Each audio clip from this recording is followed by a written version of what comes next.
শামসুল হুদা শেখ কি নাকি দীর্ঘদিন ধরে অক্সিজেন যেত না, কম পেতাম, জাম ছিল না।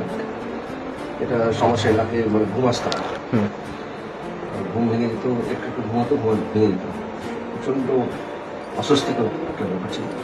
তারপর খোঁজ পেলাম আপনাদের এখানকার ডাক্তারের, সেই আসলাম, অপারেশন হলো, সুন্দর অপারেশন হয়েছে এবং ডাক্তার এবং আপনাদের সব থেকে ব্যবহার অত্যন্ত খুব ভালো। আমার প্রায় 5 বছর। এখন কেমন আছেন আপনি? ভালো আছেন? এখন মোটামুটি সুস্থ আছি। যারা আসতে চায়, আমি অলরেডি যারা যারা জিজ্ঞেস করেছে, আমি আমার এলাকাতেও বলেছি, আমরা ভিডিও দেখে এসেছি, আমরাও বলবো যে ভালো পরিষেবা, ভালো ডাক্তারবাবু ভালো, ওরাও খুব ভালো, আপনাদের ব্যবহার খুব ভালো। যথেষ্ট উপকৃত হয়েছে।